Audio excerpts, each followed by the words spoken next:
Hello everyone, it's Retroaction and welcome back to another Transformers review. This is Lightformer Ironfist, released by Hasbro in 1993. I thought we were done with the Generation 1 reviews, but I've just realised that we have the Lightformer Ironfist to do.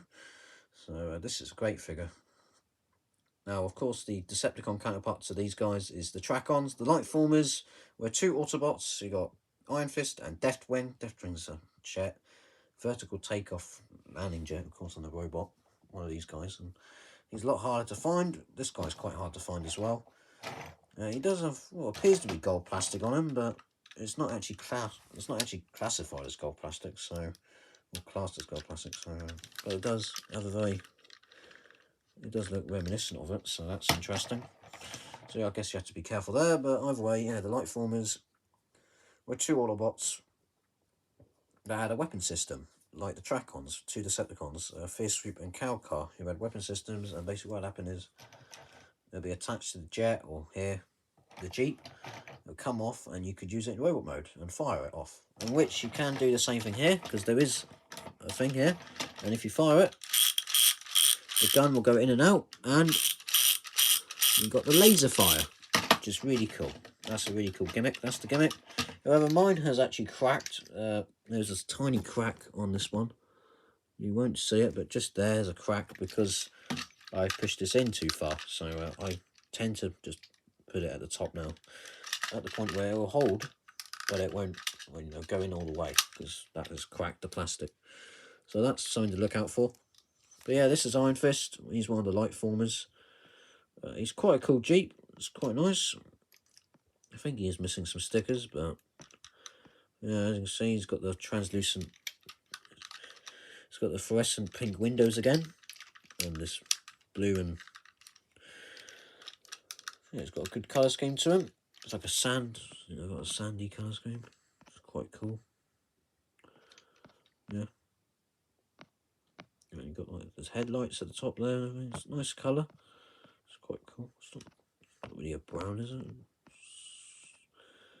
Sort of a brown.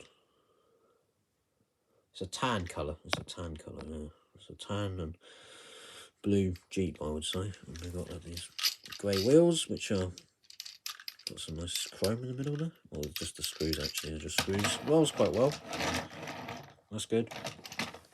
I mean, you can position this.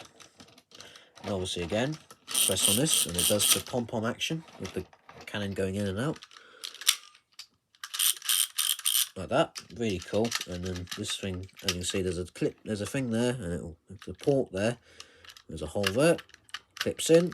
Don't want to push it too far, because like I said, this is broken on mine. But what you can do is, as you can see, it can extend, and you can move it around. Really cool. Without it, it looks quite good, but of course it leaves that hole. It's a good truck. Oh, it's good Jeep mode even. It's nice. Looks good. Yeah, it's quite cool. So that is Ironfist in his Jeep mode. As you see on the back there, there's some American star stickers. For some reason they're still doing that, even though Transformers was only in Europe at this point, and Australia. And these guys never reached Japan because the line had ended in Japan by this point as well. So it's interesting why they've got the American theme going on with the stars and everything. You've got some sort of number there as well. Yeah, it's quite good. We've got some good detail on it. Nice moulding. I like the front. Yeah, it's great mode. Rolls well. Looks good. So the transfer, what we're going to do is come to the back here and, of course, fold out the back section, rotate it. No, I don't know if we want to do that quite yet. Because what we're going to do next is we're going to come to the sides, pull out the sides. They fold out like that.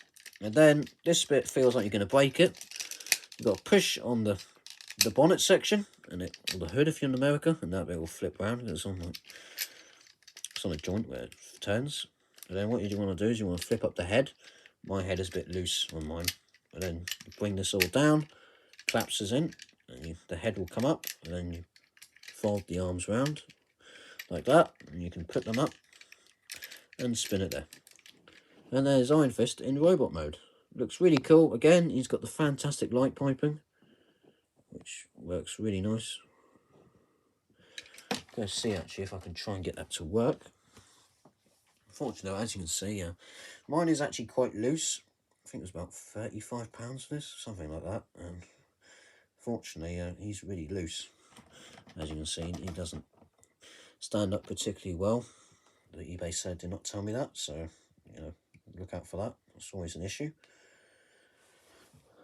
If we do that, as you can see, you've got the light piping there, and it works really well, and his eyes will light up, so that's really cool. Really nice effect there. Put that down there. So yep, you saw his eyes light up there, so that's the fantastic light piping. He's got a great head sculpt. If we zoom in on that, there it is. It's got a cool, like, rigid, I don't know, some sort of, it's got that weird mouth plate thing, but it's got some cool detail on it. Looks good. Nice. Again, the silver and white head, silver and blue head sculpt, much like the Autobots at the time. That's something that's consistent across all of them. It's got good articulation, but again, he's got this weird bronze plastic, which isn't quite gold plastic, but it looks very scarily similar to it. His arms can do this for the transformation, bend outwards. I don't know how that's possible with a human, but you know, there we go. And they can go up and down. He's got a shoulder joint basically, and that's that. And the head can just go like that. But that's probably because mine's loose. As for the legs, can't do much because they're all one piece. But they can go in, they can bend out and bend in, so he can sit down. And he's also got a waist swivel, so you could do something with that, but not much. But either way, looks good. Looks great in robot mode. Looks great on shelf. It looks great on a shelf, but of course his head being floppy is a bit annoying, and him standing up isn't always the best thing. But what you can do with the weapon system is it pulls out, and now of course he can hold it because there's these two clips here on either side. Put them in his hands, but of course you want to bend his arms, have his arms facing forward like so. And then what you can do is he can hold the weapon system, and he can activate that firing action now, you know, as he was in vehicle mode, but as a robot. So you can activate the firing action he had in vehicle mode, also in robot mode, so that's good. Then if you just clip it in, he will hold it. It's basically a small version of Pyro, really. And there he is with his weapon system. I guess you could have it all the way up like that. Now, unlike Calcar, this guy can actually hold his weapon system, because one of the Trakkons, Calcar, couldn't. He was too small to look through it. As you can see, he can look through it. And when you fire it again, you've got that. As you can see the laser fire, which is quite cool. So you can hold there and fire it off at the Decepticons, fire it off to his heart's content. So that is Iron Fist, and he looks cool holding his weapon system, albeit mine's a bit floppy. I mean, he's a bit loose. His joints are a bit loose, so he won't stand up perfectly well. But he does look cool. It's a great gimmick, and yeah, that is what you're meant to do with him. Works better than Deftwing. Definitely my favourite of the Lightformers. I've never had Deftwing, but this guy is more. He's light. He's a bit better. As for the fire mechanism,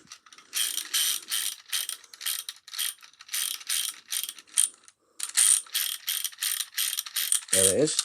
So that will run out over time, and some of these don't work anymore. But as you can see, that works quite effectively. You've got the laser fire coming through like that. There's a little bit of translucent plastic there. If you shine it on it, you can really see it come out.